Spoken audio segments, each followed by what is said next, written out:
The reality is that founders and owners tend to overvalue their brands for the precise reason that you know, it's the blood, sweat, and tears. It's my brand, it's my baby. Okay, it's my name. But the brand is really a factor of, you know, ultimately, if you've got a brand that's not producing cash flows or doesn't have the potential to produce cash flows, that brand is not really worth much. It may sound cool and funky and all those sorts of things.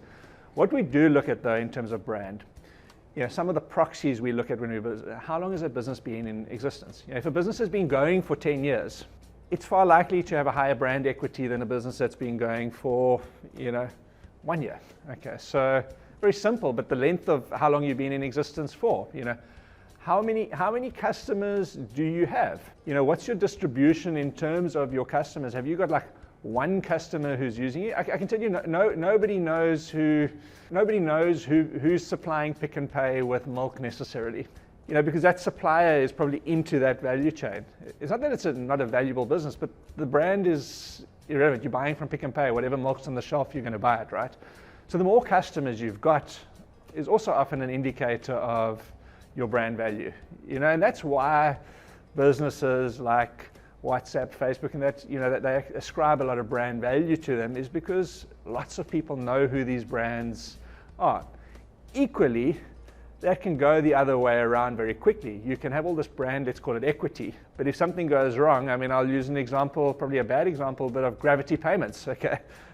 Gravity Payments is in the news now for all the wrong reasons. Their founder, a guy called Dan Price, was sort of a rock star LinkedIn guy, has just been kind of outed for, you know, sexual harassment and all of that sort of stuff. So what's happened to the brand value of that company? It's kind of probably fallen off a cliff. Maybe the company's brand will be saved, but certainly Dan Price's brand value is nowhere at the moment. So brand is a little bit esoteric, but the fundamentals around how long have you been in place and the cash flows, again, it comes back to cash flow. You know, if a brand isn't producing cash flows or doesn't have the potential to produce cash flows, coming back to unit economics, it's a challenge. Let's look at, I'll use an example we all know, Disney.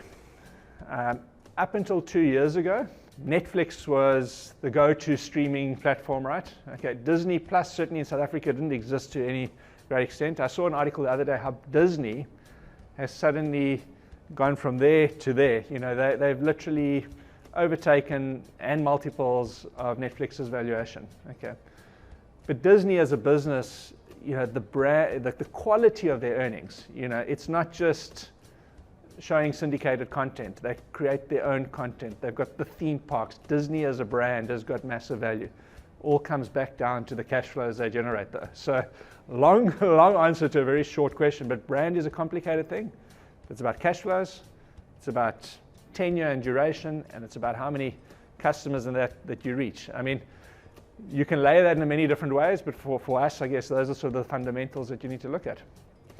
And then also sort of negative brand, you know, I mean, is there anything in the news that people don't want to associate with you? I mean, that's very hard to prove, but I mean, that's kind of the thing that in the due diligence you would go and you check, you know, has this business been, are they ethical? Have they been, you know, do they have good business practice? Those things are becoming more and more important. But difficult to quantify, you know. So your proxy becomes, are you able to stick around? How long have you been there?